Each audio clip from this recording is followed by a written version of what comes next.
Arratsaldeon eta ongi etorria gure lehenbiziko webinarrera. Digi hitzaldiak ibilbide honetan, lehenbiziko webinarra antolatu dugun lehenbiziko webinar honetan Disconf Eduri buruz hitz egingo dugu. Baina hasi baino lehen, gure Amaia Agirre Pinedoren hitzak entzungo dugu. Amaia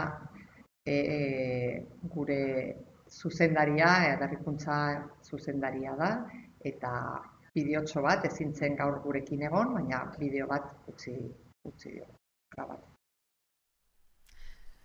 Digitalizazioa erronka da hezkuntza sistemarako. Baina baita aukera ikasleek etorkizunean izango dituzten erronkei aurre egiteko. Hezkuntza sailak 5 erronka nagusi irudikatu ditu bere digitalizazio planean. Ikusten dozuenez, erdigunean ikasleak dauz. Horretarako lan egiten dugu eta horretarako prestatuko dira gure irakasleak. Irakasleak dira gidak eta horretarako bermatu beharra daukagu beraien kompetentzia digitala. Eta ikasleak eta irakasleak non bizi dira? Elkartzen dira ikastetxean. Horregatik ikastetxeetan lidergo pedagogikoa eta digitala beharrezkoa da. Ahaldundu behar ditugu lidergotzak eta zuzendaritzak. Eta baliabideak, noski, baliabideak ere behar ditugu. Eta 5. erronka moduen, zaintza teknologikoa. Eredu aurreratuak ere aintzat hartu behar ditugu digitalizazioak eta edozein esparruan etengabeko hobekuntzan aritu behar garelako.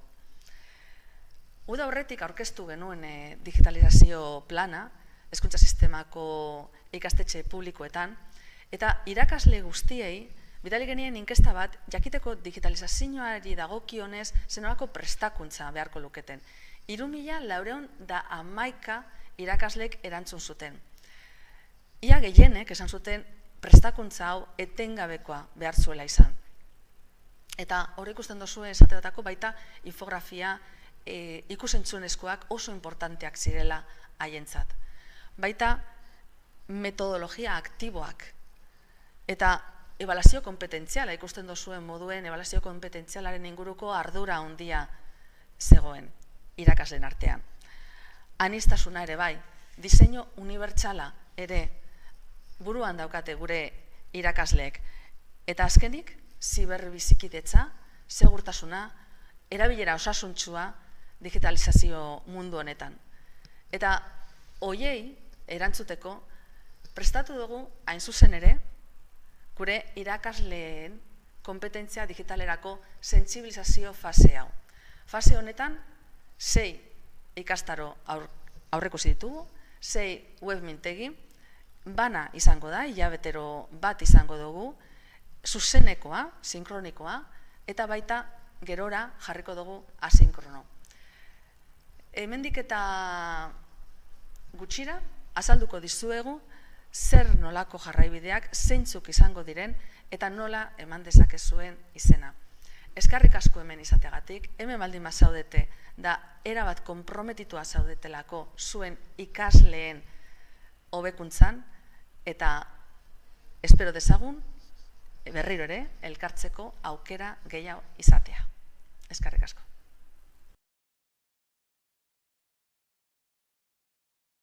Eta hementxe gaude, arratsalde honetan, Disconf Eduren inguruan hitz egiteko.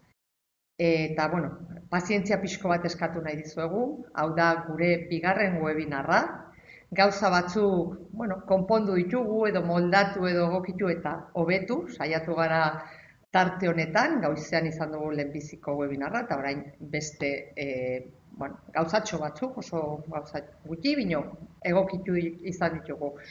Eta, berriro ere pazientzia eskatu nahi dizuet, gu ere ikasten ari gara, ibilbide honetan berria gara, hemen nire aurrean, kamaran atzean dauden pertsonak ekipo nahiko berria da, eta saiatzen ari gara, eta, erronka guretzat ere, erronka potentea da, digitalizazio prozesu honetan gu ere berritze egune bezala beste modu batera lan egitea eta beste gauza batzuk ere zuei eskaintzea.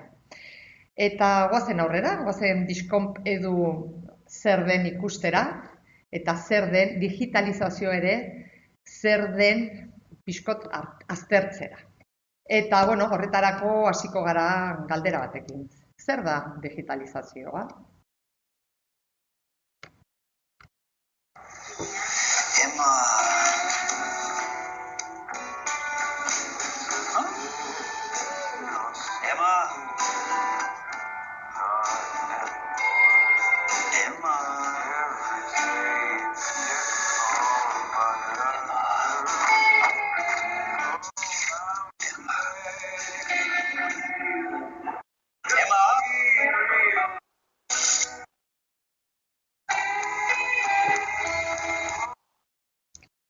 Bueno, bideoa ez da hain berria, seguru aski, bueno, asko ezagutzen duzue, baina, bueno, galdera hor dago, zertarako erabiltzen dugu, edo zertarako, zergatik eta zertarako digitalizazioa.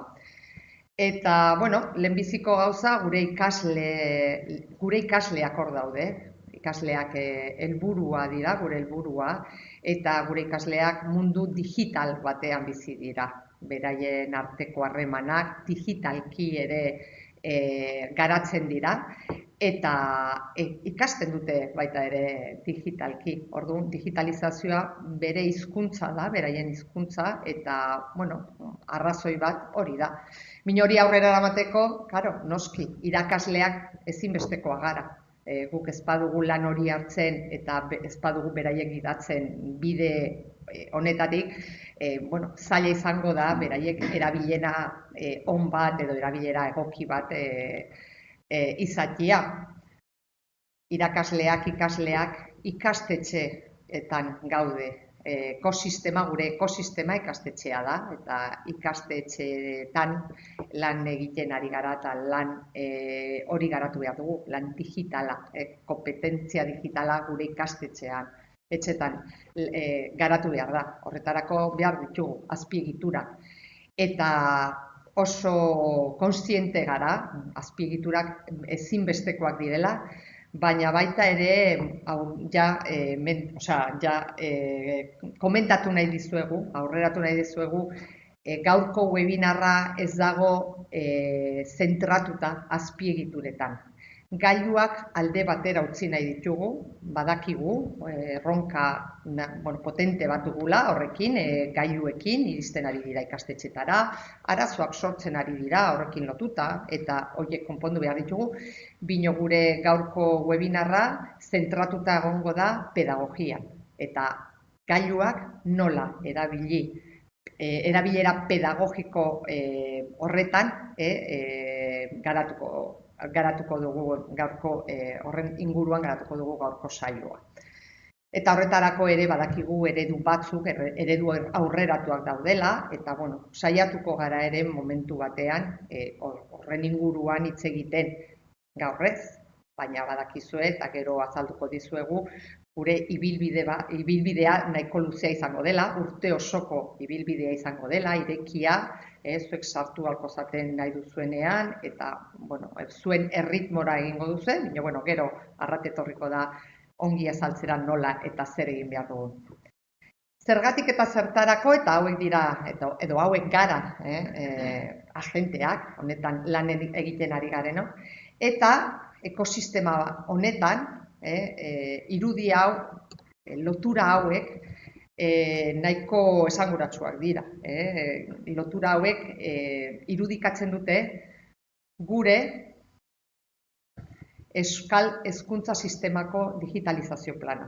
Eta digitalizazio plana hau, joan den ikasturtean, bukaeran, ziriborroa bidali zen ikastetxetara, eta eskatu zen, bai irakaslei, bai ikastetxeko zuzendariei, beraien ekarpenak, eta haiei buruz, zuen ekarpenei buruz, eta zuek elkarrizketa horretan lortu genitxun zuen feedbacka eta ideiak eta ekarpenak jaso genitun, eta horrekin sortu dugu aurtengo ibilbidea. Sensibilizazio ibilbide bat da, kontuan hartu behar duzue, hau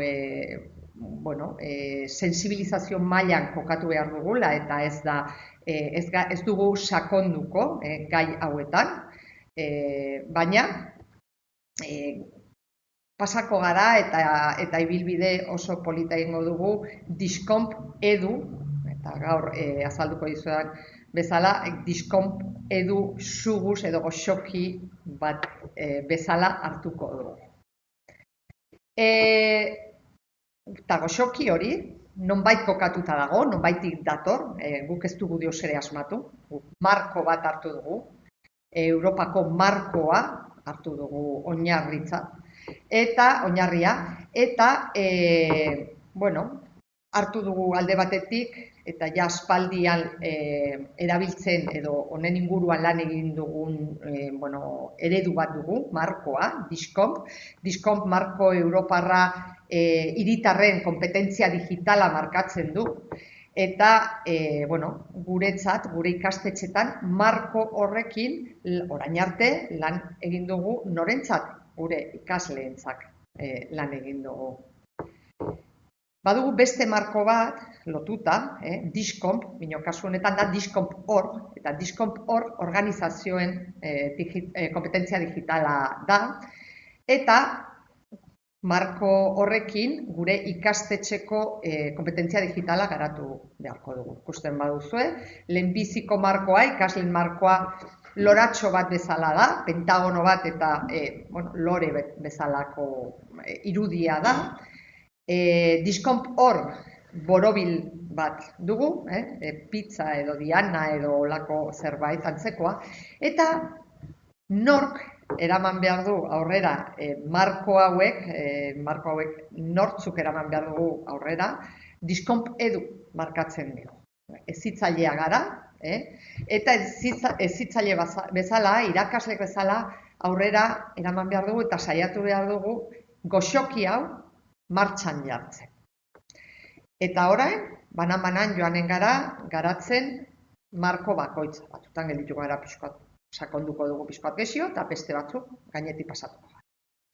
Hasiko gara gure ekosistemarekin. Bizi gara ikastetxetan, bizi lan egiten dugu, ikastetxetan, eta Discomp.org horretan, orain arte lan egin dugu. Gure heldutasun eredua, horretan oinarrituta egon da, eta hemen dago 3 dimensio lan egiteko proposatzen ditu, alderdi bat da edo dimensio teknologikoa alde batetik, alderdi antolamendua dimensio hori ere antolatzen du, eta horretan ibili gara azkeneko urte hauetan, eta baita ere kontuan hartzen du dimensio pedagogikoa. Eta dimensio pedagogikoa hor dago, garatu behar dugu, eta 3 dimensio horiekin lortuko dugu gure ikastetxeak aurrera ematea eta digitalizatzea. Digitalizazio hori bideoan gertatzen den bezala ez da tresna denbora guzitan lan egitea tresna digitalekin. Bideo horretan oso argi geratzen da gauza batzuk digitalki egin beharko ditugula, baina beste gauza batzuk paperezko gauzekin eta analogikoan egin beharko dugula. Orduan, hau da gure marko orokorra, gure ekosistemaren markoa, Discomp.org. Norentzat? Ikaslearentzat lan egin behar dugu, eta horretan ibili gara. Discomp garatu dugu azken urte hauetan, PEG digitala ere, PEG digitalarekin ibili ginen, eta loretxo hau, bost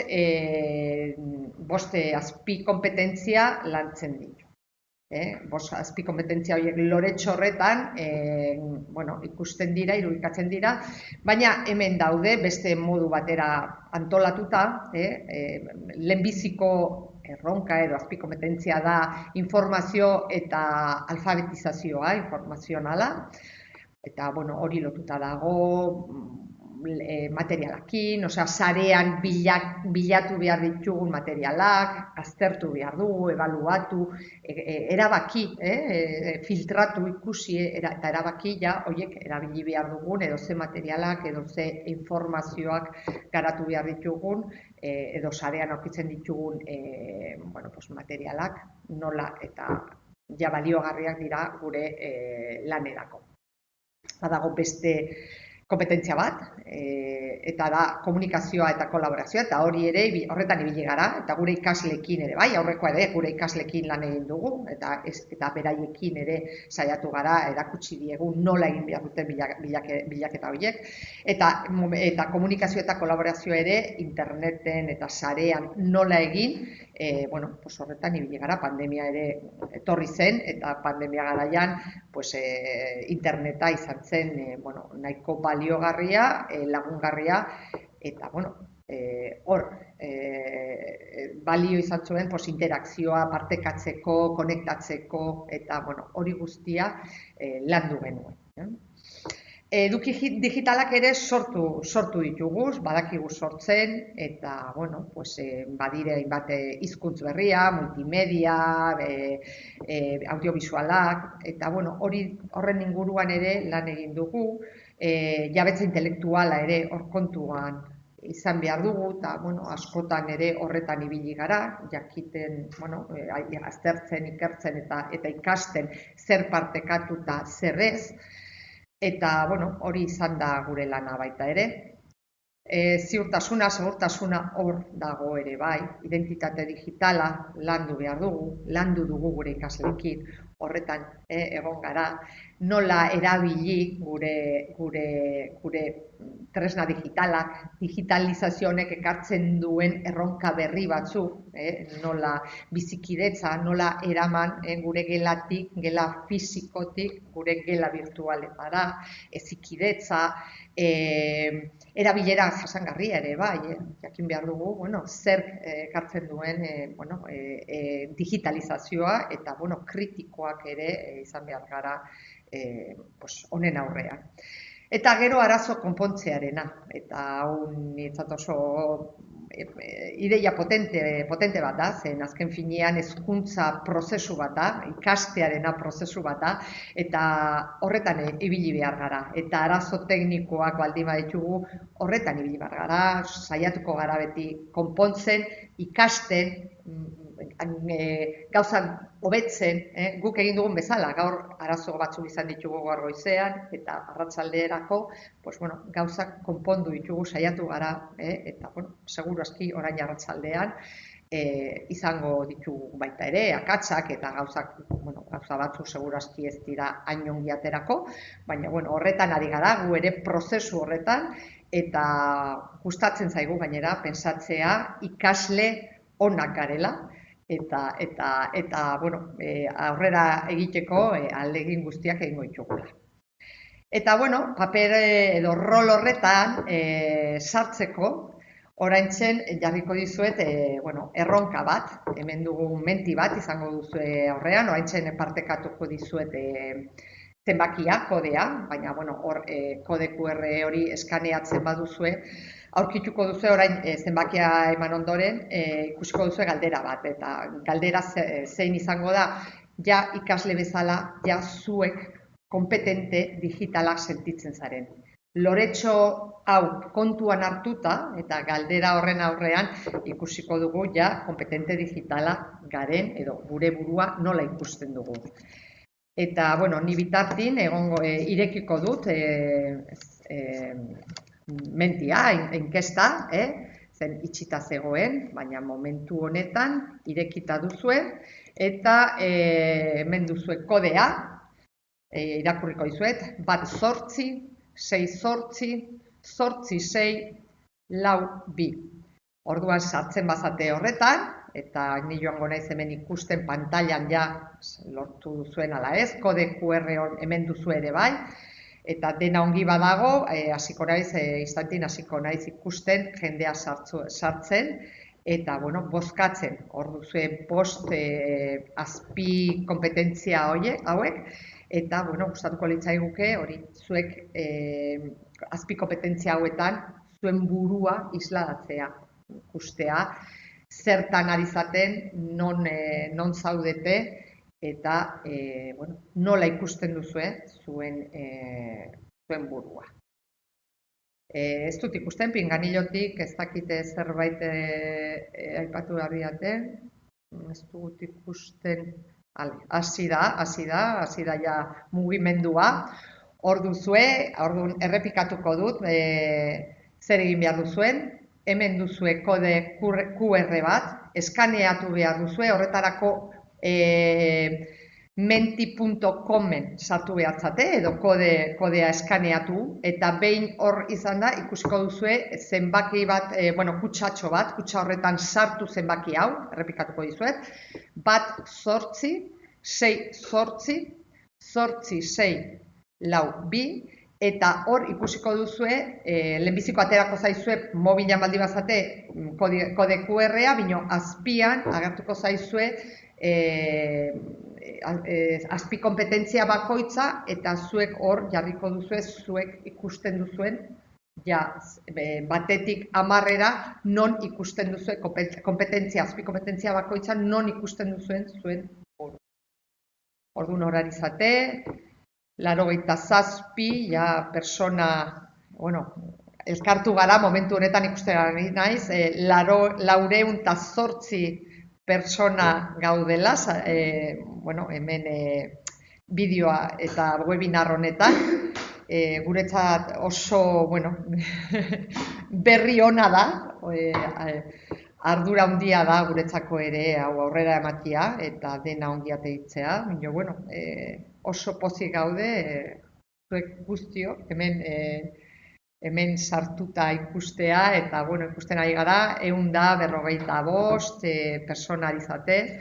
Ikusten ari gara, nahiko kompetentzia, hor daude, batzuk nahiko altuak, maila altu, nahiko altua, beste batzutan ikusten ari gara, igual alegin gexio egin behar ditugula, eta, gexio landu behar dugula, bino, oso interesgarria da, hau ere, egiten ari zareten bitartin, irudia hor agertzen ari da, ikusten baduzue 205, 208, eta momentuko gauza da, joanen da,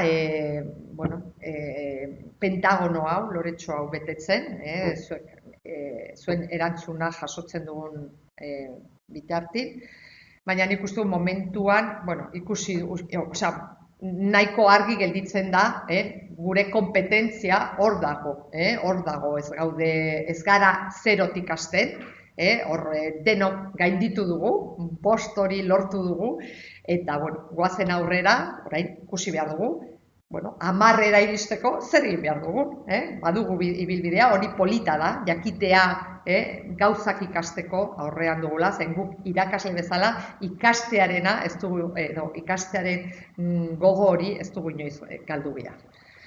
Goazen aurrera, jarraituko dugu aurkezpenarekin, eta, momentu honetan sartuko gara ja norekin, nork egin behar du lan hau, nork eraman behar du aurrera, digitalizazio prozesu hau, edo nork gidatu behar du, eta gu gara, irakasleak. Hemen gaude irakasleak. Eta, irudia oso polita da, errepikatzen dizuet, ikusi duzue, ikasleen irudia loretxo hori dela, pentagono hori, ikastetxearena borobila, eta gure irakasleen irudia, gure kompetentzia digitalaren irudia goxoki hau da.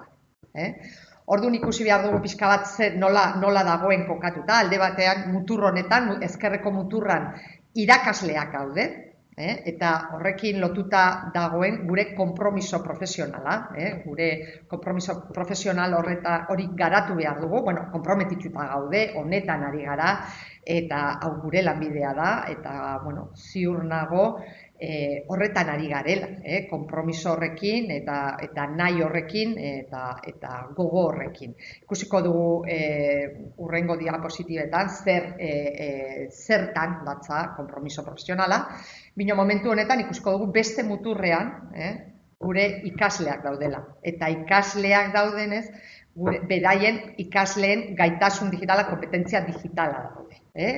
Ikusi dugun loretxo hori, pentagono horretan agertzen ziren azpikompetentziak, daude hor gure ikasleekin. Bi muturrak, eta erdian zer dago? Hezitzaileen gaitasun pedagogikoak, gure irakasleen gaitasun pedagogikoak. Eta horiek zer dire gaitasun pedagogikoia? Lotuta daude alde batetik baliabide digitalekin, eta gero garatuko dugu zer den eta zer dago hor sartuta baliabide digitala azpikompetentzia honetan, ikaskuntza eta irakaskuntza, metodologia, eta hor ere ikusiko dugu zer dagoen, ebaluazioa, beste arlo importantea gure lanean, eta ikasleak ahalduntzea. Hau da, inklusioa, gure gelako, gero eta anitzagoak dira, eta horrekin lan egin behar dugu, eta ikasi behar dugu, eta hau da, gure marko europearra, komentatu dizuet, goxokia, goazen goxoki hau bihurtzera benetako goxoki bat, guretzako eta goazen goxoki bezala hartzen. Hasiko naiz konpromiso profesionalarekin, eta gaurko webinar honetan hau da gehien garatuko dudan gaia zen. Hurrengo webinarretan bakoitza egongo da lotuta beste azpikompetentzia horiekin. Orduan, gaur saiatuko gara pixka bat azaltzen zer den konpromiso profesionala, edo zer ulertzen dugu konpromiso profesionala. Ez gu zer ulertzen dugun, Europatik etortzen den mezua hau izango da. Orduan, zekin eta maila B batean kokatuko dugu gure konpromiso profesionala zen, hori lortu behar dugu. Europan ari dira eta gu ere horretan ari gara, orain momentu honetan lanean ikusteko zein den Europatik etorri da ja mailakatuta kompetentzia digitala, irakasleen kompetentzia digitala A batetik C bira, eta gu joan behar dugu ikusten nola garatu eta nola lortu kompetentzia horiek, edo ibilbide horretan nola pausoak eman, eta gure erronka izango da B bat hori lortzea, hori da maila ertaina, eta maila ertaina horretara iritsi gara ziur nago pandemia garaian etxean egon ginenean, hor egon ginen eta horretan ibili ginen. Eta goazen orain pixkat ikustera garatzera zer izan zen edo zer dago egin behar duguna hor barruan. Alde batetik dago erakunde barneko komunikazioa, eta hau egiten ari gara. Ikastetxeko email korporatiboa erabiltzen dugu, bai ikasle, bai lankide eta bai administrazioarekin. Eta hori hala egiten dugu. Aspaldian ja utzi genuen paper alde batera, gauza komunikatzeko ja ez dugu kasu gehienetan papertxoak erabiltzen. Gu hemen ere ja papertxoak ez du erabiltzen, ni pinganillo hemen dut jarrita, eta orain dela urte batzuk, segurazki papertxoekin egongo ziren hemen nire lankideak abisuak ematen. Gaur pinganilloa dugu eta horrekin komunikatzen gara. Tresna digitalak ere gurekin horretarako lagungarriak dira gauza hauek egiteko. Orduan, goazen aurrera. Poliki, etengabe, gure ikasleak ere, pinganilloekin, audioekin, WhatsAppen bitartez, e-mailen bitartez, e-mailak igual ez dut erabiltzen nahi bertzen, guk hau egin behar dugu, eta hau da gure erronka bat. Online ikastaroak ingurune kudeatzea. Hori ere egin behar dugu, jakin behar dugu, eta ikasi genuen pandemia garaian horretan ibili ginen. Etxean egon ginen online ikastaroak egiten eta horretan egon gara. Zertan datza, ikaslekin lan egiteko, B1 maila honetan, ikaslekin lan egiteko nire ikastetxeko plataforma erabiltzen dugu. Erabiltzen du. Bertan, euren datuak babestuta daudela dakidalako. Eta hori oso importantea da. Jakin behar dugu, ikastetxetan hartzen diren erabakiak, oinarri, gure ikasleak babesteko izan behar direla, eta tresna hauek erabili behar dugu eta oso kontuan hartu behar dugu ere ziurtasuna eta euren babesa. Gure ikasleen babes hori oso ezinbestekoa da, eta gure ikastetxetan lan egiten badugu, hori ere B1 maila hori lortzeko barruan, ikastetxeko saretan eta plataforman lan egitea importantea da.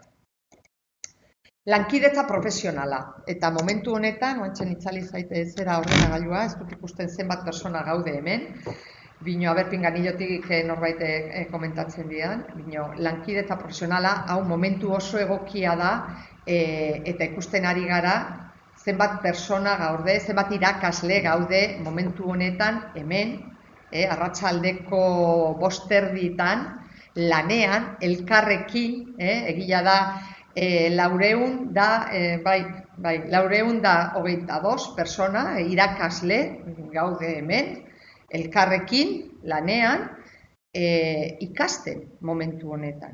Asteazken batean, arratsaldeko 5:30 lankidetzan, eta zertarako ikasteko.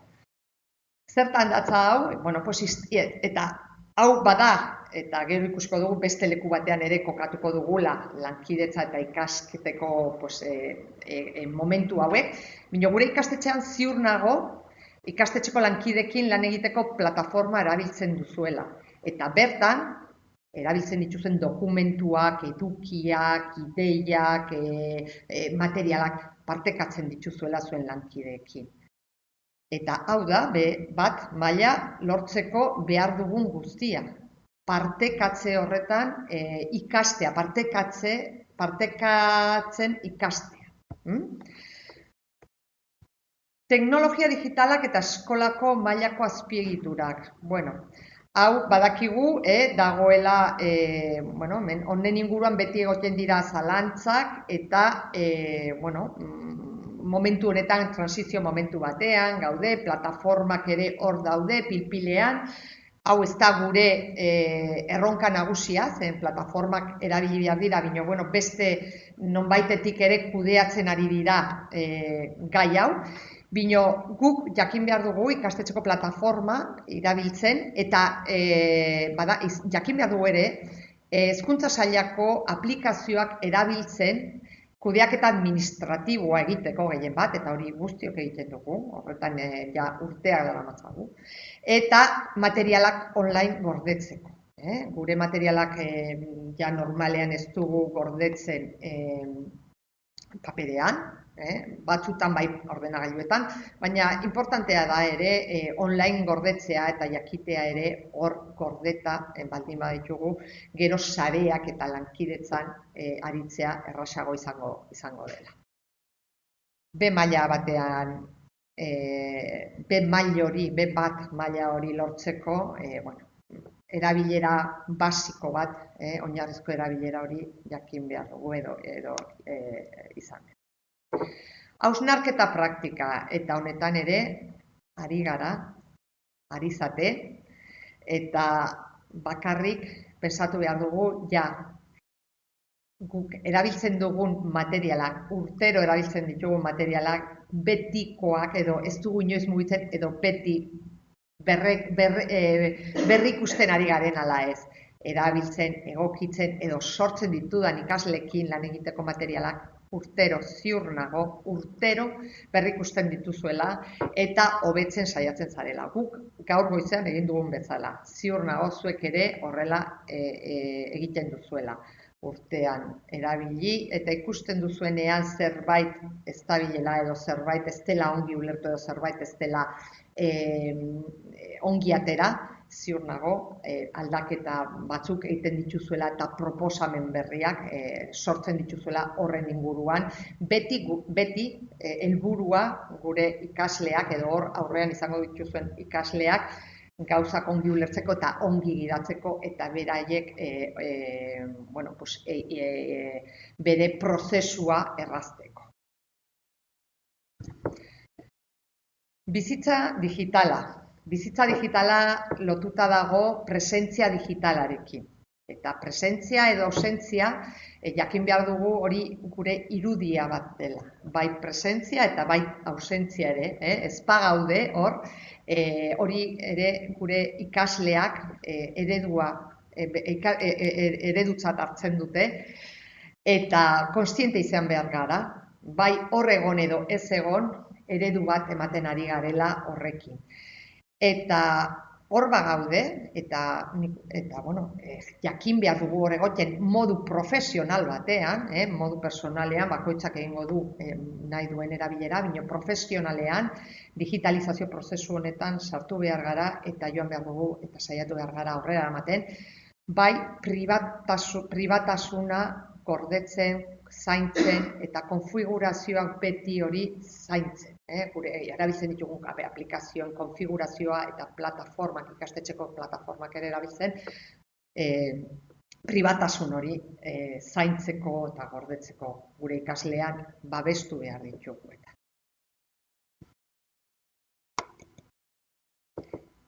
Ikaskuntza profesionala teknologia digitalen bitartez. Eta ziur nago ere, azken urteetan, eta pandemia ere etorri zen, eta asko aunitz ikasi dugu bi azken urte hauetan, bideoak, webinarrak edo online ikastaroak egin ditugu. Gure arloko ezagutzak eguneratzeko. Hau da, ziur nago, zuen arloko ezagutzak ari zaretela eguneratzen, eta horretarako askotan erabiltzen dugu internetera, sarera jotzen dugu ikustera bideo berriak, informazio berriak, eguneroko berriak, orduan horretan ari gara, eta horretarako gaur egun tresna digitalak erabiltzen ditugu normalean. Ikaskuntza profesionala teknologia digitalei buruz. Gure lanbidea da, gure lanbidea dugu irakaskuntza, eta ziur nago ere bai, azken urtetan pedagogia, metodologia edo ebaluazioari buruzko bideoak, webinarrak edo online ikastaroak egiten ari zatela. Eta hemen zaudete, eta pinganillotik berriro ere planteatzen, komentatzen didaten zenbat zaudete, aldatu den edo zenbakia, baina oso pozik gaude zuek hemen izateaz. Eta honetan ari zate, zen gure webinarra gaur ez da zuen arloko, ez du garatuko zuen arloko ezagutza, baizik eta kompetentzia digitala eta lotuta dago teknopedagogiarekin. Gure asmoa da, webinar edo ibilbide honekin, zuen kompetentzia teknopedagogikoak, kompetentzia pedagogikoietan lagungarriak izatea gure webinar hauek. Hori espero dugu eta asmo horrekin prestatu ditugu. Eta bukatzeko, pensamendu konputazionala, eta pensamendu konputazionala ikusi lotuta dago egitura, pensamenduaren egiturekin. Eta horretarako oinarrizko egiturak, pensamendu konputazionalan erabiltzen diren oinarrizko egiturak oso lagungarriak izan aldira, gure ikaslei erakusteko nola pensatu, hobekigo, argiago eta helburu horrekin beraiek gidatzeko, eta horretarako gu ere esperientzia hori izan behar dugu. Asko ez gara horretan adituak, ez gara horretan orain arte sartu, baina jakin badakigu sekuentziak zer diren, baldintzak ere bai, osea, badakigu lerro denbora sekuentzia bat da, baldintzapekoa mapa kontzeptuala hor dugu, eta errepikapena ziklo bat, ikusten badugu lerro bat izten dela, hori da errepikapena. Orduan, sekuentzia edo egitura horiek, egitura mentala, pensamendu egitura horiek, pensamendu konputazionalatik heldu direnak, oso lagungarriak izan aldira guretzako eta gure ikaslentzako. Beraien eskema mentalak eta patroiak ordenatzeko eta bueno, argiagoak izan. Eta, bueno, hau da, eta ez da gutxi, gure konpromiso profesionalarekin lotuta dauden azpi kompetentziak. Ikusten duzuen bezala, gauza haunitz egin ditugu, azken urteetan, eta azken 2 urte hauetan, gehien batzen, pandemiak, honetara eraman gintuen, eta honetan ibili gara buru belarri. Hemendik aurrera, pasako naiz oso gainetik, beste azpi kompetentzia horietatik, gainetik pasako naiz, zen hurrengo webinarretan hauek aratuko ditugu. Baina bai, jakin behar duzue, baliabide digitalekin lotuta dauden kompetentziak edo azpi kompetentziak, lotuta daude, hori bilatzen eta aukeratzen, aldatzen, moldatzen, babesten, sortzen, partekatze horrekin. Jakin behar dugu lizentziak, nola erabili, jakin behar dugu zer partekatu aldugun eta zer ezin dugu partekatu, autoretza kontuan hartu behar dugu, eta gure ikaslei hori ere erakutsi behar dugu. Jakin behar dugu ere beste hizkuntza batzuk ere erabiltzen, bai hitz egin dugu oraintxe hori pensamento konputazionalaren inguruan, eta hizkuntza konputazionala hor dago, baina baita ere multimedia,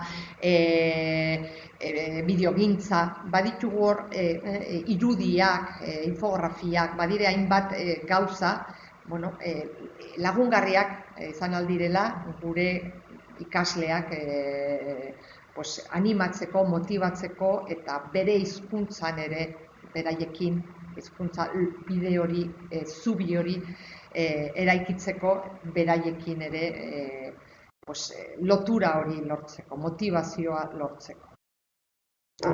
Irakaskuntza eta ikaskuntza da beste kompetentzia bat, landu behar duguna, eta ziur nago, eta aurrekoa ere ziur nago hor egontzaetela, baina irakaskuntza eta ikaskuntzan ere bai, metodologia aktiboak, gailuak sartzen direnean gela batean, gauzak aldatzen dira, altzariak ere mugitzen ditugunean gauzak aldatzen dira, eta sortu behar ditugu olako giroak edo sortu behar dugu lan egiteko modu berriak.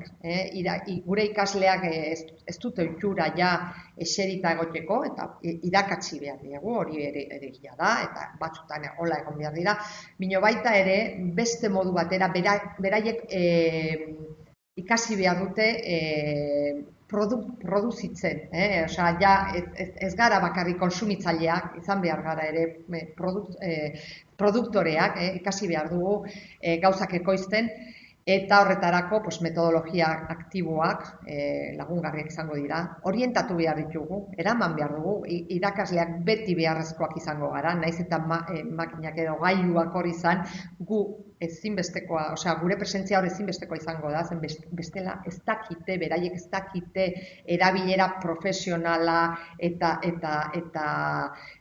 egoki bat, ez dakite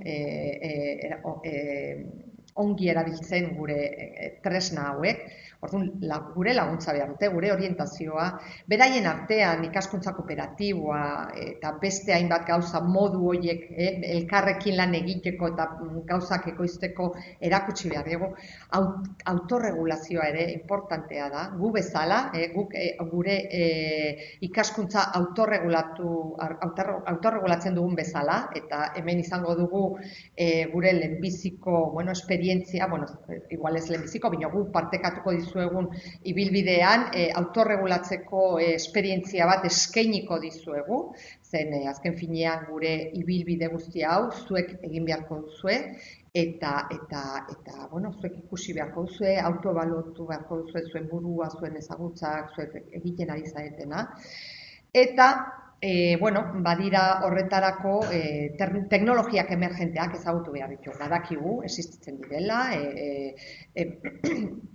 badirela hainbat tresna, gaur egun gure ikasleak erabiltzen dituztenak, baina ez ikasteko askotan, edo bai ikasteko, bino beste gauza batzuk ikasteko, eta guk ikasi nahi duguna, irakatsi nahi duguna, bueno, batzutan ere olako teknologiak erabiltzen ditugu, seguru aski asko erakargarriagoa egingo dugu gure ikasleentzako, gure proposatzen ditugun ezagutzak eta edukiak. Ebaluazioa eta feedbacka ahaldundu behar dugu. Eta oso importantea da, eta ikusiko duzu hemen bukaeran bideo bat partekatuko dizuet honen inguruan, bino jakin behar dugu ebaluazioa ikastearena prozesu bat dela, eta prozesu horretan hanka sartuko dugula, eta hanka sartuko dutela ere gure ikasleak, bino ezin gara gelditu, ezin gara geldirik egon beldurragatik. Zerbait egin behar dugu, guazen poliki-poliki, gauzak ez dira aldatzen egun batetik bestera, prozesuak dira, eta bueno, guk animatu gara talde bezala webinar hauek eskaintzera, gure lehenbiziko esperientzia da, bueno, beldurra eta bueno, sustoa gorputzan izan dugu, gaur goizean oso urduri ginen, orain arratsaldean lasaiago, baina, bueno, azkeneko egunak oso egun potenteak izan dira, zen erronka bat genuen aurrean, eta bagenekien hanka sartuko genuela, eta, bueno, gaur goizean gauza batzuk gertatu dira. Bino, bueno, izan dugu ere feedbacka oso ona, gaur goizean egon gure ikusleak, bidali diguten informazioa eta feedbacka oso ona izan da, eta, bueno, oso lagungarria, zen e-mailen bitartez, WhatsAppen bitartez, Telegramen bitartez, eta txatean ere bai, YouTubeko txatean jaso ditugu hainbat eta hainbat ideiak, eta eskertzen dizuegu, benetan, olako jarrera eraikitzailea, ez? Osea, guretzako oso importantea da, bueno, guztion artean egitea eta zuekin ere egitea ibilbide hau. Eta, bueno, hor tartean gelditu da evidentzia aztertuz, eta, bueno, importantea da gaur egun ere, badakizue kurrikuluna ere hor dagoela, ebaluazio kompetentziala, nola ebaluatu kompetentziak hori ikasi behar dugu, lan horretan ere sartu behar gara, badakigu azterketak direla evidentzia bat, baina bat beste hainbat evidentzien artean. Orduan, goazen ikustera, goazen probatzera, goazen egitera prozesu hau elkarrekin eta gure ikasleak azkenin hor kokatu behar dugu, zentroan eta gizartea, gure etorkizuna hor dago, gure geletan dago etorkizuna, eta importantea da, garrantzitsua da, beraiekin ibilbide hori egitea, laguntzea. Eta hemen daude gure ikasleak, hor ditugu, aniztasun honetan ditugu urrengo medikuak, urrengo ingenieroak, urrengo etorkizunerako jende guztia hor daude, gure mekanikoak, ingenieroak, informatikariak, eta baita ere zaintzan ibiliko den jendea, eta guztiok jakin behar dugu, hor daudela, eta tresna teknologikoak eta digitalizazioa ere laguntzera etorri direla. Eta irisgarritasuna eta inklusia badira tresna oso egokiak hori lortzeko, Eta personalizazioa ere laguntzen, osea, personalizatzen lagunduko gaituztela tresna hauek. Ikasleen konpromiso aktiboa lortuko dugula, beraien hizkuntza eta beraiek egunerokotasun horrekin ikusten dituzten tresnak guk ere erabiltzen baditugu, hori hurbilduko gaitu, eta urrutiko ikaskuntza eta ikaskuntza hibridoa ere horretan sartu behar gara, zen ikusi dugu zer gertatu den azkeneko 2 urte hauetan, eta oraindik ez da bukatu, badakigu hor dagoela, eta bueno, prest egon behar gara, momentu hartan, orain dela 2 urte izan zen ezusteko bat, hartu genuen, etxea joan ginen, baina momentu honetan badakigu zer dagoen, eta horrekin kontatu behar dugu, eta saiatu behar gara, aurrera egin. Eta, bueno, hemen ez naiz geldituko, hau da lehen aipatu dizuen loretxoa, ikusten duzuean, 5 erronka, 5 azpiegitura, 5 azpikompetentzia agertzen zirela loretxo hartan, hemen 6 bihurtu dira, baina, bueno, azken finean, gero Europa mailan ere, hau dena Europatik dator, eta Europa mailan badira ikertzen ari dira, eta gauzak hobetzen, eta hau ez da guztiz berria da, gauzak informatikan edo bakizue digitalizazio mundu honetan beti lehenbiziko bersion bat, nola da? 1.0, 2.0, 3.0, orduan, horretan, ibilbide horretan ari direla beraiek ere, eta kasu honetan, hori da, atera dituzte beste gaitasun bat, baina honetan, ibili gara, informazio eta datu alfabetatzea, edukien sorkuntza, erabilera arduratsua, komunikazio eta lankidetza, segurtasuna eta ongizatea eta arazoa konpontzen, ikusten baduzue, hor daude, eta hemen bakarrik gehitu dute erabilera arduratsua, horretan ari ginen ere bai. Eta, bueno, gure iristen ari gara, hemen duzue argazki osoa, erronka potentea da, badugu lan egiteko aurrean badugu ibilbide, luzea edo potentea, eta, pazientzekin hartu behar dugu, bino sartu behar gara. Lehenbiziko pausua ez badugu ematen, ez gara inoiz hasiko, momentu iritsi da, eta, animatzen zaituztegu, hori, aurrera emateko, eta honetan, ibilbide honetan sartzeko. Eta hementxe dugu beste menti bat, eta, ni bilatzen ari naizen eta irekitzen dudan bitarti, hasi eskaneatzen berriro ere kodea, eta joango naiz irekitzera, zen itxita dago, orain momentu honetan, bino, irekiko dizuet,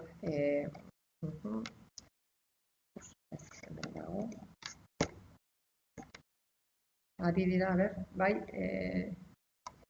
hor dago ireki dut, nahi baduzue sartu horretan, orain kodea emanen dizuet, 4-3-1-5-0-4, eta hor agertzen zaizue azpi kompetentziak guzti hauek. Sartzen bazate, eta ikusiko duzue, aukeratu beharko dituzue 2 azpi kompetentziak, eta horietan zuek ahul edo ikusten duzuenak gehien landu behar duzuen kompetentzia, azpi kompetentzia horiek. Zertan ikusten duzue zuen burua ahulagoa. Konpromiso profesionalean, baliabide digitalean, ikaskuntza eta irakaskuntzan, ebaluazioa eta feedbackan, ikasleen alduntzean edo ikasleen gaitasun digitalan garatzean. Non duzue, eta hemen duzue zenbakia, berriro errepikatuko dut, 4-3-1-5-0-4. Eta, ni joango naiz ikusten, nola sartzen zaten, eta, bozketa hori ere, hor joango da, hasi da ja, hasi zate hor agertzen.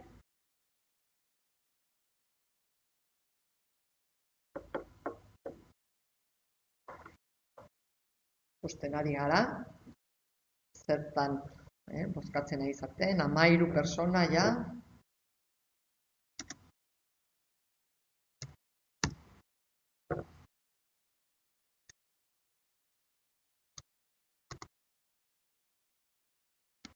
Horretan ari zaten bitarti, saiatzen ari naiz sartzen, pinganilotik entzuten didaten, zuzendariari. Ja, behar dut bai sarrera hemen ordenagailuan, a ber, kodea. Bueno, ikusten ari zate, 44 persona sartzen ari dira. Badoa igotzen ari da ja zera, zenbakiak hor daude. Bueno, gaur goizean ere gertatu den bezala oso, bueno, interesgarria da ikustea, konprometituta zaudetela, ikusten ari gara konpromiso profesionala hor gelditzen dela, nahiko bajua eta beste guztietan, eta bueno, hor dago, zuek hau da gure irudia, hau da gure argazkia, gaur arratsaldean bildu garen talde honen argazkia hemen dago, ari zate hor, bozkatzen, ikusten ari gara. Ez dakit pinganillotik eskatuko, bai, aber norbaitek sartzeko hemen ordenagailu honetan, ez? Bai, eskerrik asko. Ari zate, 100 persona, goazen ikustera, bueno, ikusko pixkoat gezio eta ja sartuko gara, ikusten ari gara, non dagoen, ebaluazioa eta feedbackan dago, hemen ikusten ari gara, bueno, eta gero ikasleen alduntzean, hau da, bi arlo horietan ikusten ari gara agertzen direla, beharrak edo gehien sentitzen zuen, sumatzen duzuen behar gehienak hor daudela, digitalizazio arlo honetan, ikusten duzuela zuen ahulezi, bueno, edo ibilbidea egin behar dugula, ebaluazioa eta ikasleen inklusio honetan. Bueno, eta utziko dut, hor jarraituko duzue, jarraituko dugu honetan eta honekin lanean, baina goazen orain azkeneko bideoa ikustera, eta ja itxiko dugu marko teorikoaren inguruan garatu behar genuen edukiak. Eta dena ongi badoa, bideoa ikusiko dugu. Bazen ikustera, ongi doan. Teachers, if they're not getting high quality work, could they learn something from this? And what would you say to them that they could do differently in their classrooms? This is a story called Austin's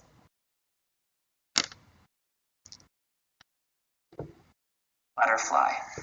And it's a true story about a first grade boy, and his name is Austin, and he goes to school, or used to go to school, in a town called Boise, Idaho. And in his class in Boise, Idaho, they were studying butterflies, and he had to do a project. His job in first grade was to draw a butterfly, and this is the butterfly that he picked. Austin had to use this photograph as his model, and he had to draw an accurate scientific drawing of this butterfly. This is called a tiger swallowtail. I knew it! Can you tell, Toby, why it's called tiger? Because it kind of has the stripes of the tiger right there. Good. So, here was Austin's job. He was supposed to do a scientific drawing of that butterfly. But remember, Austin was only in first grade. And you know what he did? He forgot to look like a scientist carefully. He got his paper and he just started to draw the image of a butterfly that he had in his head. And he wasn't looking like a scientist. And so this is what he drew. It's not bad, and it is a butterfly. But does it look exactly like this? No. No, it doesn't yet. It doesn't look exactly like this yet. Luckily, this wasn't a regular school where Austin went. It was an expeditionary learning school, just like Przemysl School. And so they didn't look at this and say, good, Austin, you're done. They said, Austin, good start. Now we can start giving you critique so you can do a second draft and make it better, and a third draft and make it better, and you can make it much, much closer to this. And he was ready to go. All of the first graders in his critique group sat on the floor like you guys are, and they decided to split their advice into two kinds. First, just the shape of the wings. And then when the shape was right, they'd give him advice about the pattern inside the wings. Alia, what would you say? You can make it much pointier. Good. These wings could be much pointier. Who else would add something? Attack, what would you say? About the angle, because not to be mean about Yes. the angle, it's just not exact. So Okay, so show me. Come on up here, Todd. Show me what you would ask him to do slightly differently. like to make it a little longer, Longer where? Draw where you would do it. right there. Okay, so pull this out longer. Yeah. That's very specific, Attack. Thank you. Jamila, what would you say? It's like triangle. Good. Jamila, I love that. So you're saying more like a triangle shape. And I agree. Well, you know what? Those first graders came up with most of those same ideas. And you know what Austin said? He said, okay, I'll go try. And he went back to his seat and he drew this. Wow. Does this look more like a triangle? Yeah. Yeah. Did he go out further, like Attack was suggesting? Yeah. Did he add some jaggedness here? Yes. Like Cindy, did he get rid of that bottom thing? Yes. So he did listen to his friends, and he made it better. It's not perfect. Toby, what would you say? I'd say don't put those little tail things so pointed in. I'd say put them more pointed down. Good. Okay, and Ethan, what would you say? I think you should make the wings like this, not like this. Okay, he listened to his friends, and they said, this is really a lot better, Austin. That second draft really is better. Yeah, maybe you can make a third one. Good. Maybe he could make a third draft. And so he did this draft. That's his third draft. That's his third draft, Hadley. That's just right. Elijah, what do you notice there? Well, one wing's more pointed than the other, and that side is a little bit higher than the others. Good. Coburn? Right here, it doesn't have the inside thing still. Ah, okay. He needs a little bit more of that notch. So, do you think maybe he should do a fourth draft? Yeah. Well, that's just what he said. He said, shoot, okay, I got round again. I'll go back and do a fourth draft. Listen. He listened. Does it look more even like Elijah was suggesting? Yes. Yeah. And does it look like it's coming out a little sharper, like Cindy was suggesting? And like Attack was saying, the angle looks a little better. So now Austin was feeling really good. He said, am I ready to add some pattern? And they said, okay, why don't you try adding some of the pattern? And he did. He's good at it. He is so good. And then they said, Austin, you're ready for color. Let's look at his last draft. And what do you think? Did it come out really good? Yeah. Let me show you where he started, just to give you a quick reminder. And then, what do you think about how much progress he made? Attack, what would you say about his progress? He made a lot of progress. He persevered doing it. His friends were honest with him. What was it about the kinds of advice that they gave that allowed him to get better each time? Hassan? Well, they told him what was wrong about it. Did they say it's just wrong, or were they more specific? They were more specific, but they weren't mean about it. Great. He made 6 drafts. And so is that something that other kids should learn from? What should we learn from that? He can make other drafts if it's not right. Good. So if it's not right, you can keep doing more drafts to make it better. And you just don't use things in your head. You want to use a sharp eye. Good. He used the eyes of a scientist. Great.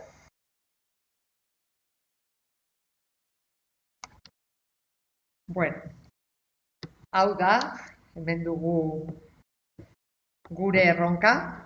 Ez da egun batean lortu behar dugun erronka, ez dugun pinpilin paus hori edo tximeleta hori egun batetik bestera eraikiko. Digitalizazio prozesu hau luzea izango da, hasi gara, gure lehenbiziko ziriborroak egin ditugu, baina prozesu honetan jarraitu behar dugu eta joanen gara poliki-poliki, hobekuntzak egiten, bai ikastetxeetan, bai gure kompetentzia digitalean, eta goazen aurrera, kompetentzia hori horretan, edo kompetentzia hori garatzera, eta goazen, hobekuntzak poliki-poliki egiten eta lortzen gure lanbide honetan.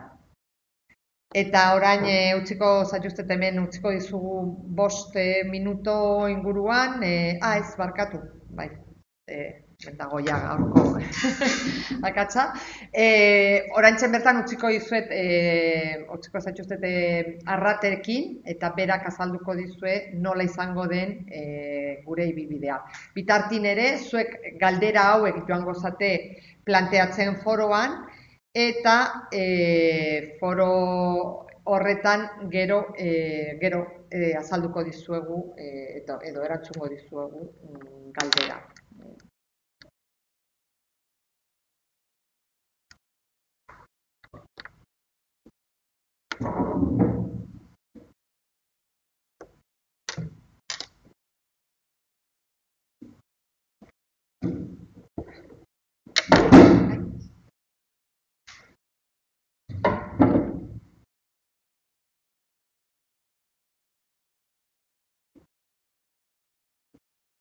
Arratsalde on denoi.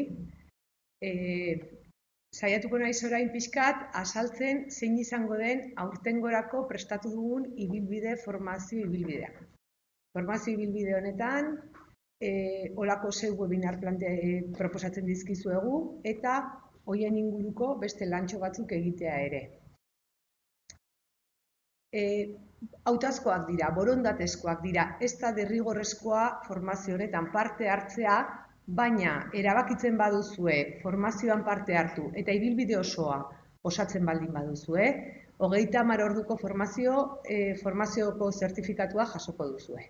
30 ordu formazioa burutu dituzuenaren agiria, alegia.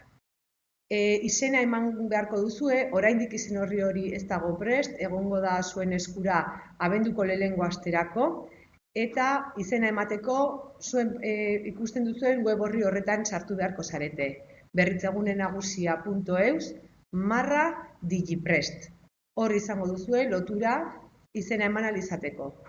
Prest daukagunean, txioren bat ere idatziko dugu, zuek jakinaren gainean egoteko, eta horretaz gain goizean proposatu digute eta oso ideia ona iruditu zaigu, ikastetxeetara ere korreo ofizialera bidaliko dugu deialdia jakinarazteko nola posible duzuen dagoeneko izena ematea. Ikusiko duzuenez, proposatzen zaizkizuen gaiak, 6 modulotan egongo da banatuta, ikasturteko ibilbide formatibo hau, eta modulo hauetako gaiak daude lotuta, lehen bai Amaiak eta bai Garbinek aipatu dituzten zuek erantzundako galdetegiekin. Iaz erantzun dituzten galdetegietatik pixkat erabaki dira aurten jorratuko diren gaiak.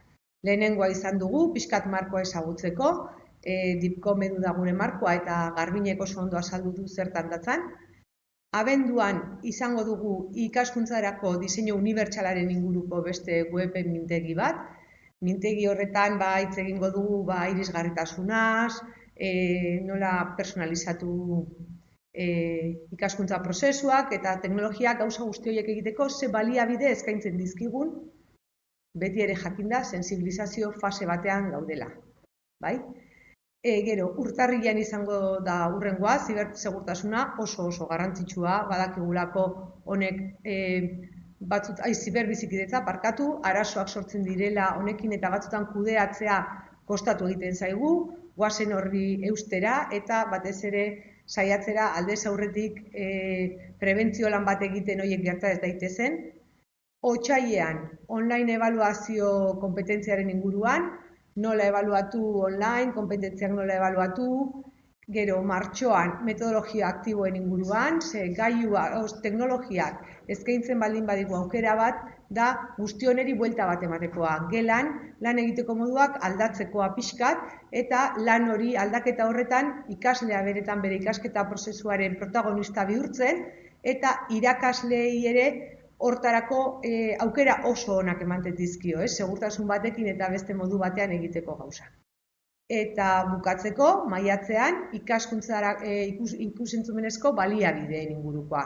Hau ere oso garrantzitsua da, gure ikasleek gaur egun bombardeo bat jasotzen dute, daude ohituta kontsumitzen euren edukiak kulturalak edo aisialdikoak beste formatu batzutan, eta gure garaiko formatu haiek eserita egon ez dizkie balio askotan konturatzen gara horrena, eta horren inguruan ere ikusi behar dugu digitalizazioak ze aukera ematen dizkigun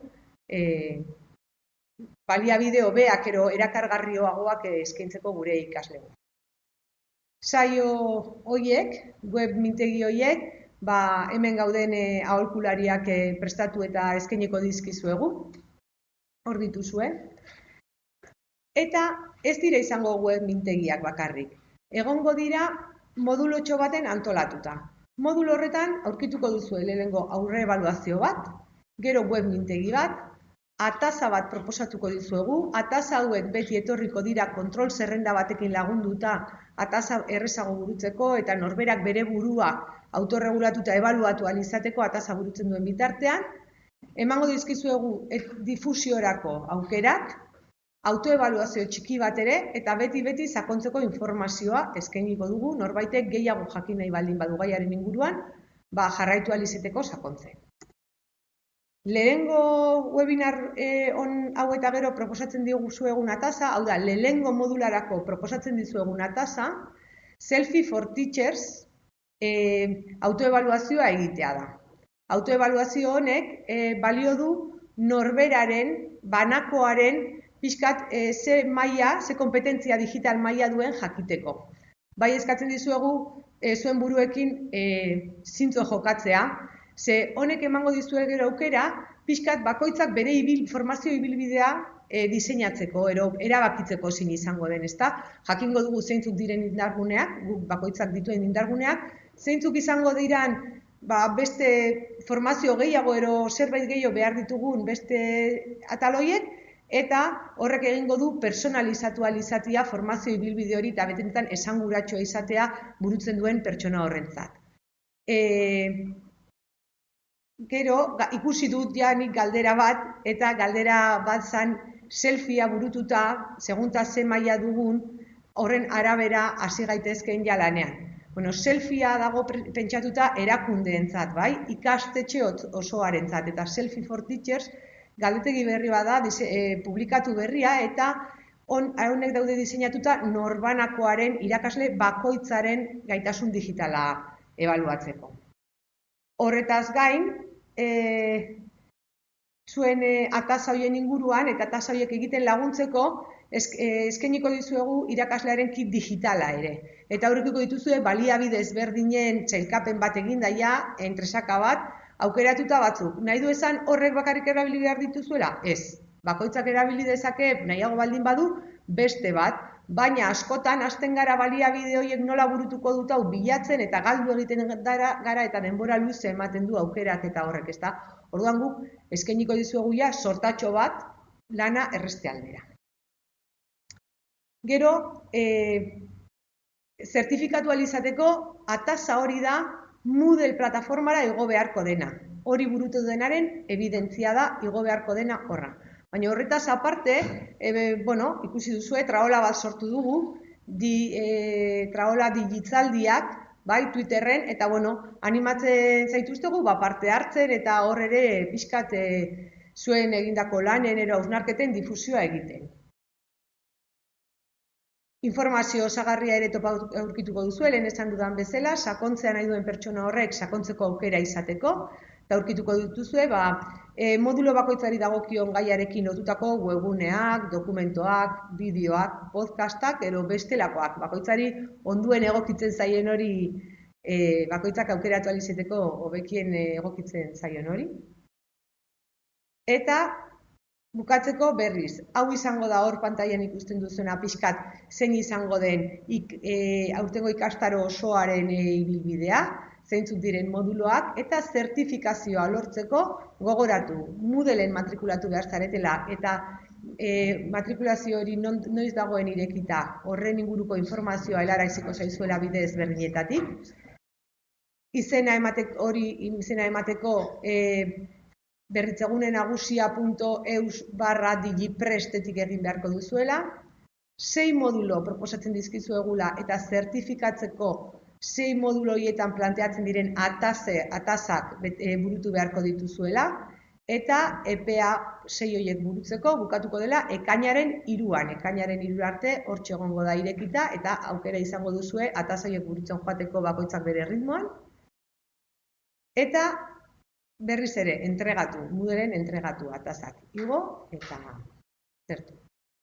Eta orain, 5 minutuko etenune bat, deskantxotxo bat proposatzen dizuegu, galderak idazten joateko txatean, dituzuen zalantzak, guri helarazi nahi dizkigu zuen horiek, eta bueltatuko gara horiek erantzuten saiatzera. Arte.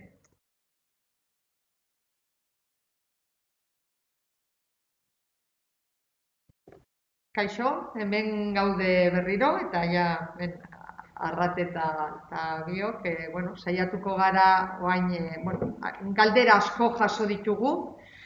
Hainbat galdera lotuta daude gailuekin, eta gure ikastaro eta ibilbide honen helburua ez da inbertze gailuen inguruan hitz egitea, badakigu, eta aipatu dizuet ere lehenbiziko ikusi dugunean Discomp.org horretan baliabideak eta azpiegiturak oso garrantzitsuak direla, gu oso kontziente gara.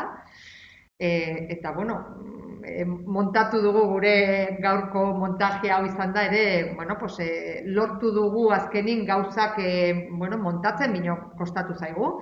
Gailuak oso importanteak dira eta ez badugu gailuak, ezin dugu gauza aurrera eraman, digitalizazioa ez da aterako.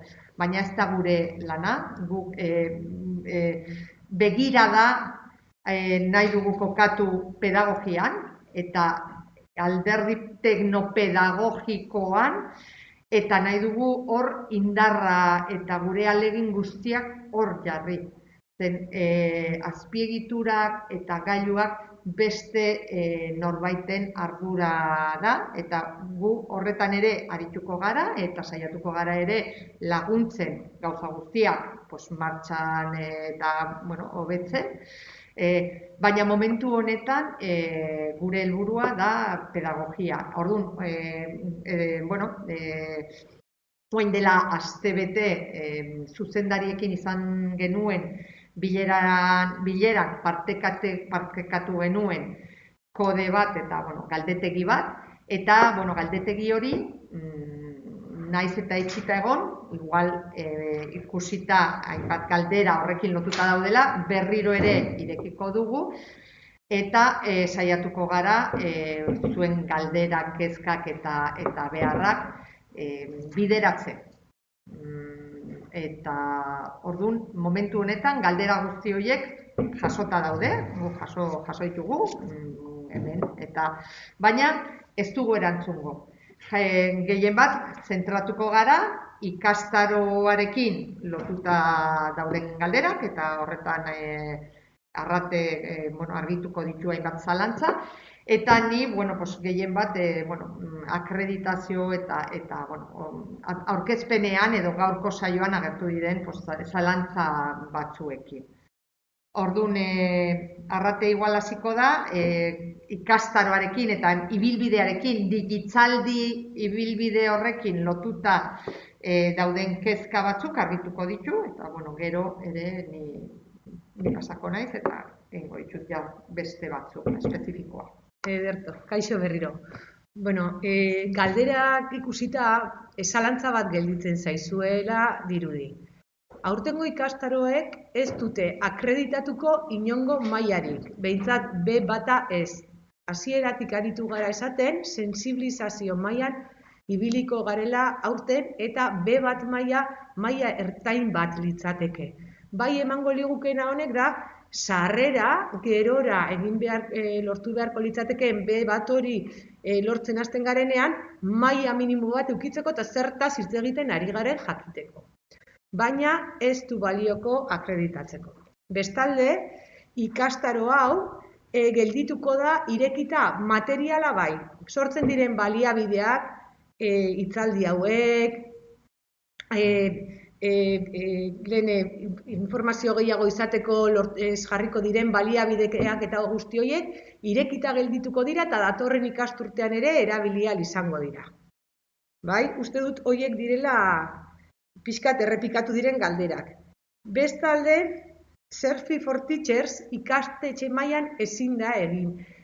Dalako autoebaluazio pertsonala egiteko. Bai, ikastetxearen autoebaluazioa egiteko eta DIPCOM orgekin lotuta dagona selfie galdetegia da. Horrek ematen digu eta balio du ikastetxearen irudi orokor bat eukitzeko, baina Selfie for Teachers banakoentzat diseinatuta dago. Orduan, bakoitzak egin beharko luke galdetegia erantzun eta bakoitzak pixka pentsatu zein izan beharko litzateken bere formazio ibilbidea. Bai, denok ez dugulako maila berdina, ero ezagutza berdina gauza ezberdinetan, eta orduan norberari balio dio horrek. Gero, horrek dira batez bezerak, eta gero, arratsaldeko web mintegia, goizekoaren berdina ez da izango, berdin ez garalako egongo arratsaldeko 5etan, baina, bai, prestatu duguna da berdina. Nahi izan dugu eskaini, 2 ordutegi ezberdin, modu sinkronikoan, nahi zuten irakasleek biltzeko, eta elkarrekin egoteko, zuzenean galderak egin ahal izateko, hori interesgarri iruditzen zaigulako. Hau da, goizean egon zaretenok, arratsaldean ez duzue behar etortzerik berdina ingo dugulako. Eta ja, hitza emango diot Garbineri. Bai, pixkot osatzeko hor, bai, arratsaldekoa berdin-berdina da. Osea, ez da diose aldatuko, bai, galderak. Eta, bueno, galderak erantzungo ditugu, beste batzuk ateratzen badira, hor egongo dira.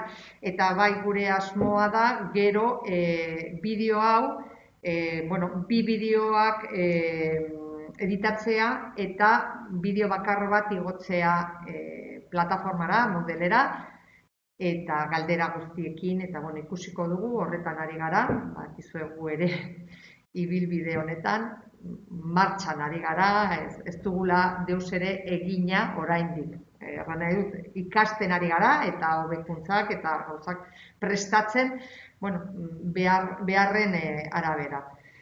Eta, nik hemen jaso ditudan galdera batzuk, bat oso interesgarria iruditu zait, da partekatzearen ohituren inguruan, eta, nik uste dut hor aldaketa oso potentea dela, paradigma aldaketa, zen askotan, orain arte, copyrighta oso importantea da, eta, ulertzen dugu, eta, argitaletxeen materialak beti copyright bat dituzte. Baina guk uste dugu, eta hala etortzen da, eta Europatik ere bultzatzen ari dira, material irekien inguruko sareak sortzearena. Zer da hau? Materialak gu sortzen ditugu, proiektuka lan egiten dugu, hasi gara, proiektuak, egoerak, ikaso egoerak, eta horrekin lotuta dauden hainbat materialak partekatzen baditugu, sare bat sortzen badugu, material horiek partekatzen baditugu, gero joanen gara material horiek hobetzen, gero eta hobeagoak izango dira, eta azken finean hori da pixko bat espiritua, osea, filosofia berri bat sortzearena, eta partekatzearena horrekin lotuta dago. Sortu behar dugu materialak besteak erabiltzeko, momentu, osea, gure ikastetxeak segurazki materialak oso politak izango dituzte, oso ongi prestatuta, eta, guztion artin, guztion begiradak hor jartzen baditugu, joango gara hobetzen, joango gara gauza askoz potenteagoak eskaintzen.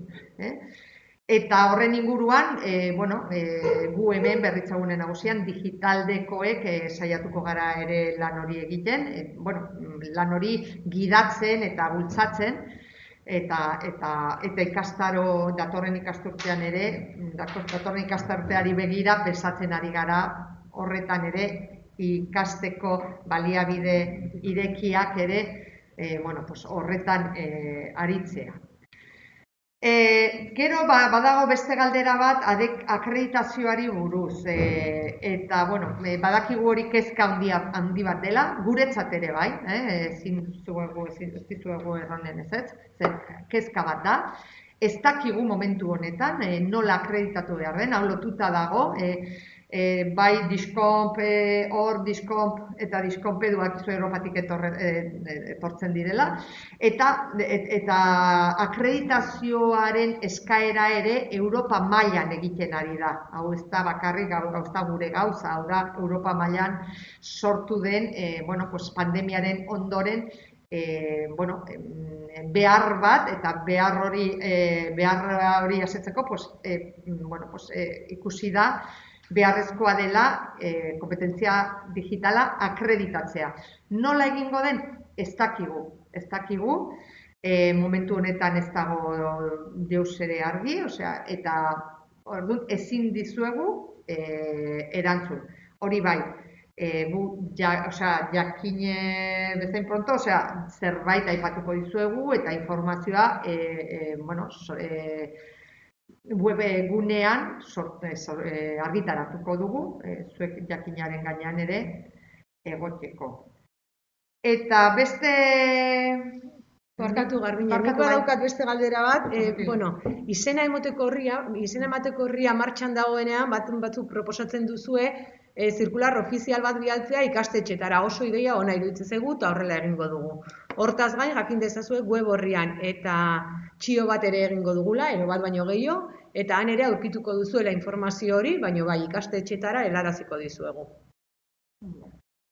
Eta, nik beste galdera bat dut hemen, QR inkestaren inguruan, eta da ikasle bezala, galdera ikasle bezala planteatuta zegoela, eta bai, oso importantea da, eta hala ulertzen dugu, ikustea, gure burua ikustea ikasle bezala, zergatik zen gu etengabeko formazioan egon behar gara, etengabeko ikasleak izan behar gara, gero irakatsi nahi badugu.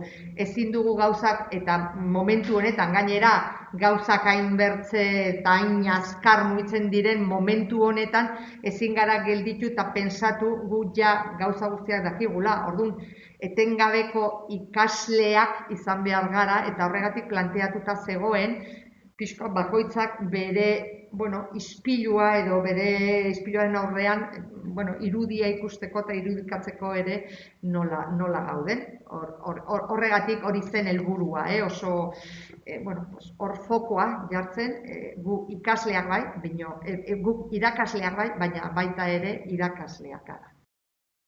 Eta ez dakite horrelako galderaren bat, ez dakit Pinganillotik zerbait gehiago aipatuko diguten. Badakigu kezka nagusienak eta gehienak lotuta daudela, tresnak, premiasarea, olakoekin, baina gu horrekin ari gara lanean, bino ez da gure ardura nagusia, gu formatzailea gara, gure lana hau pensatzea da, eta honekin lotuta, ibilbide honekin eta materialgintzarekin, eta lan horiek garatzen ari gara, horretarako guk ere baliabideak behar ditugu, eta horretan ari gara eta zubilanak egingo ditugu. Eta ez dakit, Pinganillo edo hor zerbait berezia edo berri ez badago. Gaurko helburua bete dugula, lortu dugu, egin dugu, gure lehenbiziko webinarra, ez pentsa, guretzat ere erronka oso importantea izan da.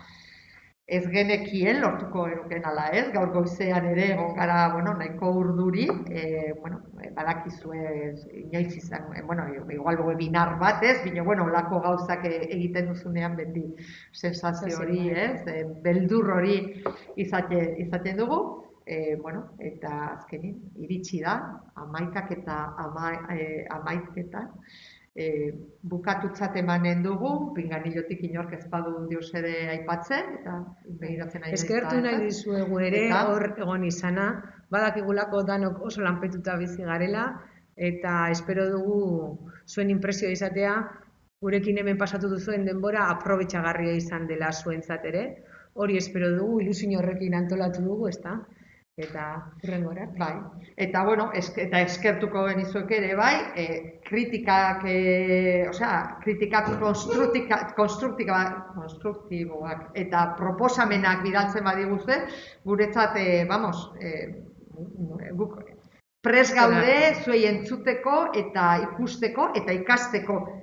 Gu ikasleak gara, gure burua ikasle bezala ikusten dugu, eta ikasi nahi dugu zuekin, eta zuei eskaintzeko, bideak eta bidegorri erraxak.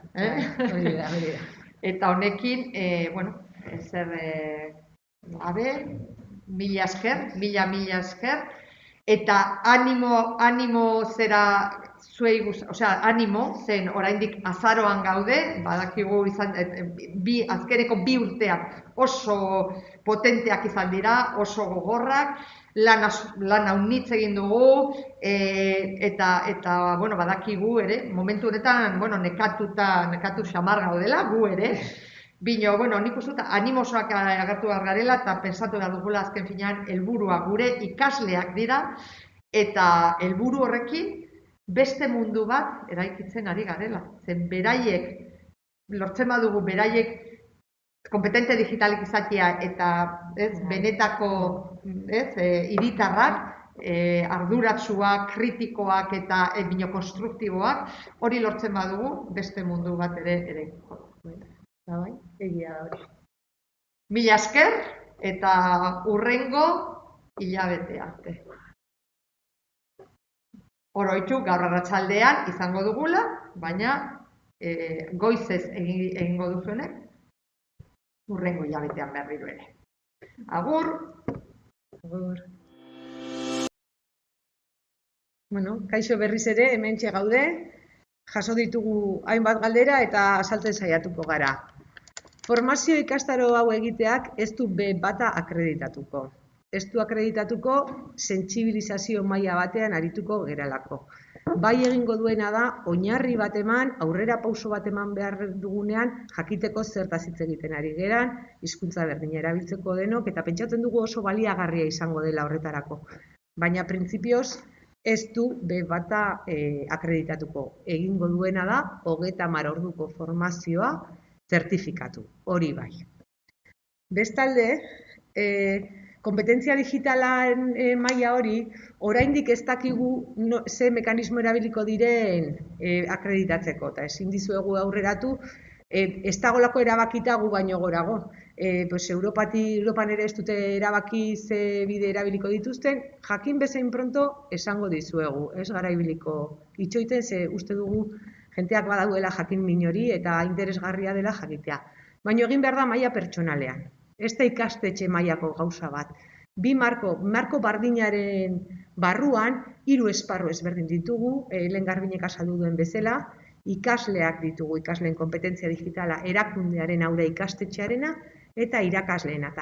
Momentu guzti hauetan egon gara, gaurko webinar honetan hitz egin dugu, ikasleen gaitasun digitalaren inguruan, hori da DIPCOM-edu, eta orduan banakakoak, pertsona bakoitzak akreditatu beharko du maila digital hori. Ez da egun finkoetan parte hartu behar, guk zuzenean egingo ditugu 2 saio, bat goizez eta beste bat arratsaldez, eta gero gordeta geldituko da, grabatuta geldituko da, biak ez, egingo dugu montaje bat bezala galdera guztien erantzunak bate ikusi ahal izeteko behin ikusita, webinarra, eta Moodlean edukiko duzuen nahi duzuen momentuan ikusteko. Ez da beharrezkoa zuzenean parte hartzea. Iruditzen zaigu importantea ero interesgarria zuzenean parte hartu ahal izatea, horrelako galdera hartu eman bat egoteko, ez da, zuen galdera gu saiatzeko erantzuten, eta beste bide batzuk ere eskainiko ditugu modu asinkronikoan galdera horiek plazaratzeko, baina beti ere momentu berean aritzea interesgarria izaten da. Posible bada, denbora guztian edukiko dituzue, grabatu ahala webinar horiek zuen eskura nahi duzuenean ikusteko. Eta Bai, diapositibak pasatuko dizkizuegu, zuen ez hor egongo dira ere, aurkezpen guztiak, erabiltzen ditugun aurkezpen guztiak egongo dira Moodle horretan txintxilikatuta.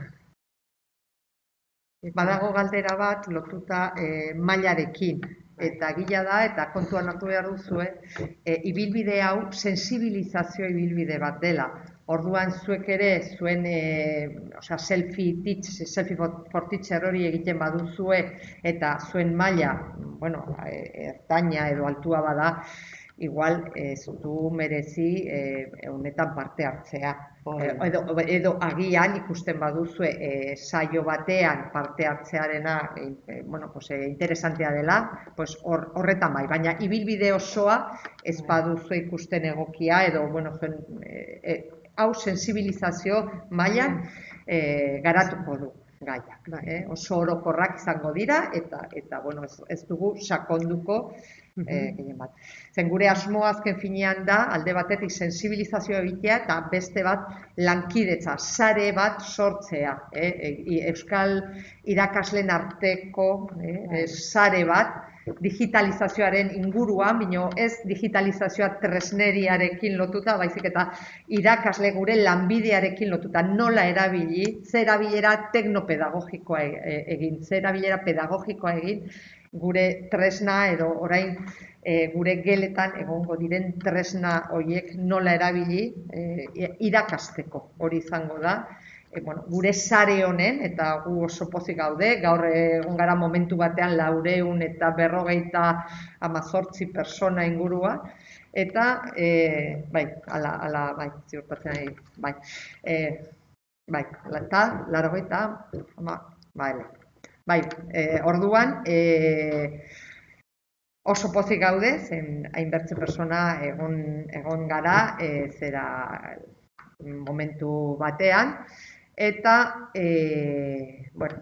hori da, guk uste dugu ja, lehenbiziko pausoak eman ditugula sare hau sortzeko, eta, baditugu webinar hauek honen inguruan sare hori mugitzeko eta eraikitzeko, baita ere, oroitu, hor dugula 10 plataforma, eta oso leku ere, interesantea da, materialak eta gauza partekatzeko, eta, joanen gara poliki izango duzu gure berri, zen, gu lanean ari gara eta jarraituko dugu honetan, zuei gauzak errazteko eta ibilbide honetan ere gauzak errazagoak jartzeko. Bi galdera gehiago daude, alde batetik Selfie for Teachersen kodea eskatzen du norbait, eta ber nola sartu daiteken, Selfie for Teachers momentuz inglesez bakarrik dago, ez dago gazteleraz ez euskeraz, orain dela oso gutxi publikatu delako, eta behin euskaratuta dagoen momentuan, zuen eskura jarriko dugu. Plataforma bitartez eta gainera abisua pasatuko dugu. Pentsatu dugulako ez dula merezi, lehengoko eredu baten egitea autoebaluazio hori, ezta? Autoebaluazioa egiteko goazen hartzera azkenekoa, ze badakizue gauza hauek aldatzen direla nahiko askar, eta konbeni dela azkeneko horretatik hastea denbora baten erabilgarri eta baliagarri izateko. Eta bestalde, abenduan izango da, printzipioz abenduan. Gustatuko litzaiguke aurreratzea epe hori, baina ezin dizuegu baieztatu seguru, orduan badakigu abenduan lehenengo astean posible izango dela. Guk abisua pasatuko dugu korreo ofizialera, ikastetxe guztietara, eta hortaz aparte txioen bitartez eta gure webgunearen bitartez. Izena emateko bertatik pasatu beharko delako. Berritzegune nagusia.eus/digiprest. Eta honekin, pinganillotik arraten didate, ja ez direla galdera gehiago.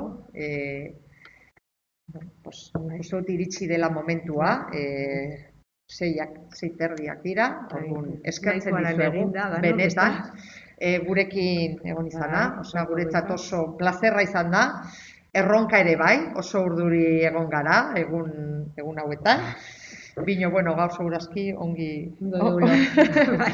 Eta, hurrengoan ere, zerbait ikusten baduzue hobetzeko, eskertuko dizuegu, gurekin partekatzea, eta, baduzue hor, badiren moduak gurekin kontaktatzeko, Berritzegune Nagusian gaude, eta dozen gauza ikusten baduzue, eta proposamenak baldin badituzue gauzak hobetzeko, hor gaude, zen, Austinen tximeleta bezala hartzen dugu gure proiektu hau, gure digitaldiak, momentuko Austinen tximeleta digitaldiak izango dira, eta hobetzen joango gara, poliki, eta gure azkeneko prototipoa espero dugu oso ona izan. Eta batez ere zuentzat erabilgarria. Hori da. Mila esker, etortzeagatik. Bai. Agur.